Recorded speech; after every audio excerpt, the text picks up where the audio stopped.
Qu'est-ce qui produit l'équivalent de la consommation en énergie domestique de 450 000 habitants et permet d'éviter l'émission de 890 000 tonnes de CO2 par an?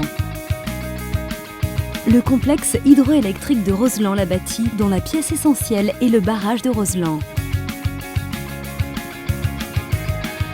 Ces 940 000 m3 de béton en font l'un des barrages les plus importants de France. C'est un ouvrage complexe qui nécessite un entretien et une surveillance continue. Alors le barrage de Roseland est un barrage dans lequel on peut circuler. Ce n'est pas le cas de tous les barrages. Ces galeries de circulation nous permettent aux agents EDF d'aller sur des points précis dans l'ouvrage et d'aller consulter et d'aller ausculter en fait, le barrage et d'observer la réaction de tous nos capteurs qui sont dans ce barrage. Donc on a différents capteurs comme les piézomètres qui servent à capter, à mesurer la pression hydrostatique de l'eau. On a des drains qui nous permettent également d'observer les venues d'eau. On connaît exactement les volumes qui circulent à travers le barrage parce que le barrage n'est pas complètement étanche, ce qui est normal, complètement normal. On a également des pendules. Un pendule, c'est simplement un système de fil à plomb. Donc on a un ancrage sur la partie supérieure du barrage, un fil à plomb qui peut faire entre 40 et 60 mètres de longueur. Et puis on mesure le déplacement de ce pendule.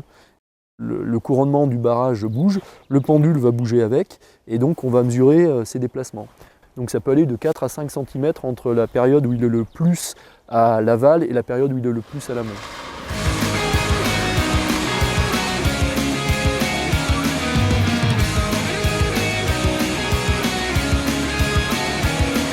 Nous sommes là dans la salle des vannes papillons qui permettent en fait l'accès de l'eau dans la galerie de la bâtie.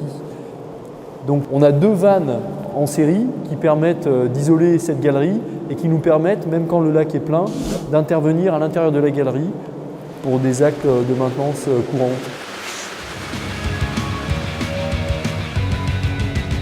Le barrage de Roseland est associé à 2 barrages satellites, Lagite et Saint-Guérin.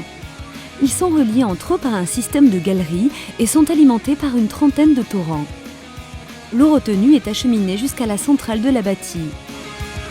Elle traverse le massif par une galerie longue de 12,5 km pour déboucher dans la vallée de l'Isère, en Tarentaise, à 1400 mètres d'altitude.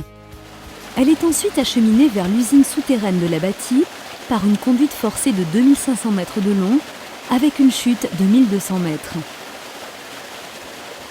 Notre mission à nous, exploitants locaux, c'est de produire un kilowattheure dans le respect de la sûreté, de la sécurité et de faire en sorte que les groupes de la bâtie soient le plus disponibles possible, qu'ils répondent bien à nos besoins quand on les appelle sur le réseau électrique.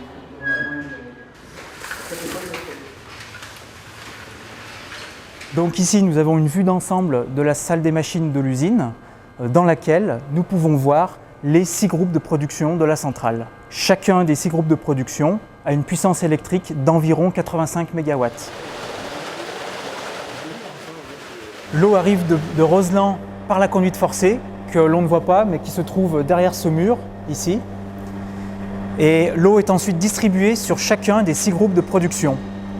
Pour cela, elle transite par ces 2 vannes de pied, qui sont des robinets sphériques.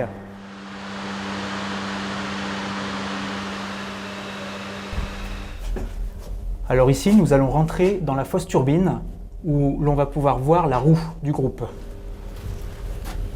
L'eau est envoyée sur la roue par cette pièce qui s'appelle l'injecteur. Il y a 2 injecteurs pour une roue sur chaque groupe de production.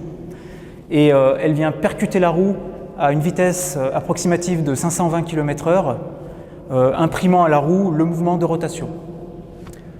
La roue entraîne elle-même la partie tournante de l'alternateur que l'on appelle le rotor. Et c'est ce mouvement de rotation du rotor qui permet de créer l'électricité. Alors pour les besoins de la maintenance courante, pour assurer une sécurité d'exploitation maximale, chaque groupe de production est arrêté toutes les 2000 heures de fonctionnement et on vient faire un contrôle complet de la roue en relation étroite avec nos collègues mécaniciens.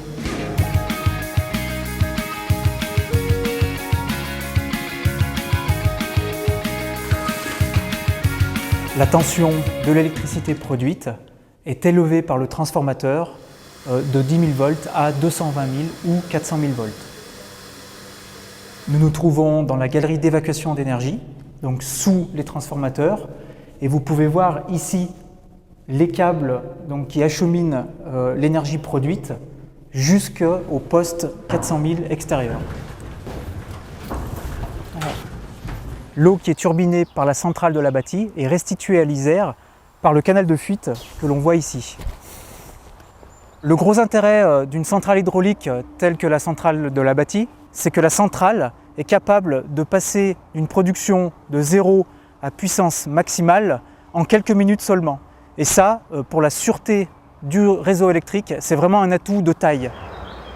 L'intérêt des centrales hydroélectriques, c'est également de produire de l'électricité qui est 100% renouvelable, sans génération de gaz à effet de serre. Le complexe hydroélectrique de Beaufortain, Roseland-la-Bâtie, a été construit en moins de 10 ans et il fête en cette année 2011 les 50 ans de sa mise en service. Un anniversaire qui sera célébré par de nombreuses festivités à découvrir sur www.50-en-roseland.com.